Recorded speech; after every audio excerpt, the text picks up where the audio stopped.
చదువుకోవడమే మీ లక్ష్యమా? MBBS సీట్ల guidance కోసం తప్పక విచ్చేయండి మెగా ఎడ్యుకేషన్ మేళా.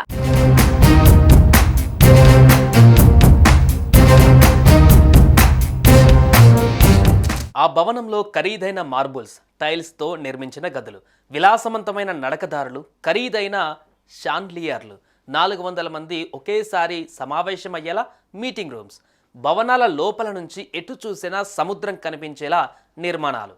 ఇవన్నీ రిషికొండ ప్యాలెస్ గురించేనండి.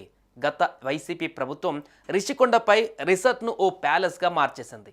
అయితే అది ఎందుకు నిర్మించారు అని పక్కన పెడితే, ఇప్పుడున్న కూటమి ప్రభుత్వం రిషికొండ ప్యాలెస్పై తీసుకున్న నిర్ణయం ఏంటి, ఆ భవనాన్ని ఏ విధంగా ఉపయోగించుకుంటుంది అనేది ఉత్కంఠగా మారింది.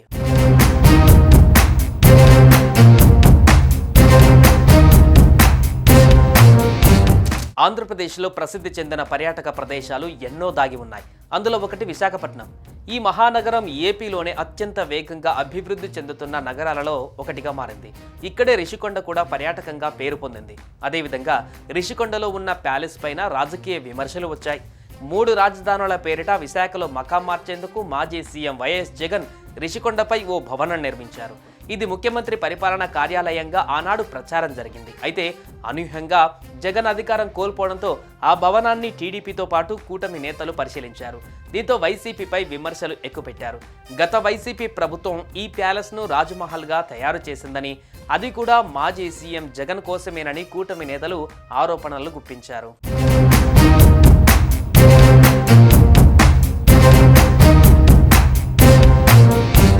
విశాఖలో భీమిలి వైపు ఉన్న బీచ్ రోడ్డులో గత వైసీపీ ప్రభుత్వం 500 కోట్లతో నిర్మించిన రిషికొండ ప్యాలెస్పై సీఎం చంద్రబాబు ఫోకస్ పెట్టారు. ఈ భవనాన్ని ఏం చేద్దాం, ఎలా ఉపయోగించుకుందాం అనే అంశంపై ఆలోచనలో పడ్డారు. తాజాగా ఏపీ టూరిజంపై ముఖ్యమంత్రి చంద్రబాబు సమీక్ష నిర్వహించారు. ఈ సందర్భంగా మరోసారి రిషికొండ ప్యాలెస్ ప్రస్తావన వచ్చింది.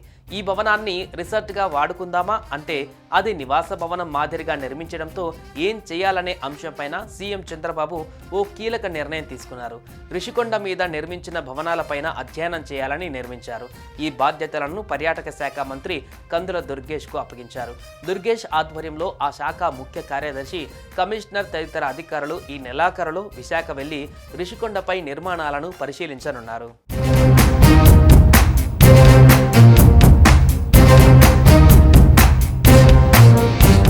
రిషికొండ ప్యాలెస్కి పెట్టిన ఖర్చులో సగం కూడా గత 5 ఏళ్లలో పర్యాటక రంగంపై పెట్టలేదని సీఎం చంద్రబాబు అన్నారు. 2019-24 మధ్య నాటి పాలకుల నిర్లక్ష్య వైఖరి కారణంగా పర్యాటక రంగం దెబ్బతిందని విమర్శించారు. గత ప్రభుత్వ వైఖరి కారణంగా టీడీపీ ప్రభుత్వ హయాంలో ఒప్పందం చేసుకున్న సంస్థలు గత 5 ఏళ్లలో వెనక్కి వెళ్లాయన్నారు. అయినా రిషికొండ ప్యాలెస్ని ఎలా ఉపయోగించుకోవాలి అన్నది ఆలోచిస్తున్నామని అన్నారు. ఈ విషయంలో అందరి సూచనలు, ఆలోచనలు పరిగణలోకి తీసుకొని నిర్ణయం తీసుకుందామని ముఖ్యమంత్రి చంద్రబాబు సూచించారు. అంటే రిషికొండ ప్యాలెస్ని టూరిజం ప్లేస్గానే చూడాలన్నది ప్రభుత్వం ఆలోచనగా తెలుస్తోంది.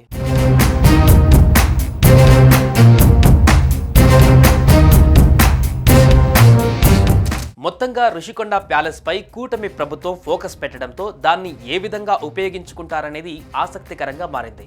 ఈ భవనాన్ని రిసార్ట్గా వాడుకుందామా అంటే అది నివాస భవనం మాదిరిగా నిర్మించారు.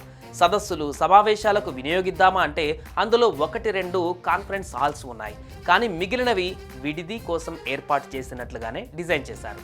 ఈ నేపథ్యంలో హోటల్స్, ఇతర బిజినెస్ సెక్టార్కి అద్దెకి ఇవ్వాలని చూసినా దానికి ఏ మేరకు సరిపోతుంది అన్నది చూడాల్సి ఉంది.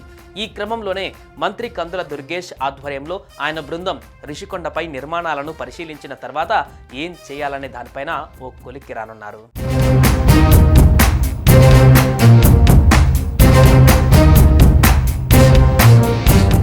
సుమన్ టీవీలో మీ పర్సనల్ అండ్ బిజినెస్ ప్రమోషన్స్ కోసం కింది నెంబర్కి కాంటాక్ట్ చేయండి.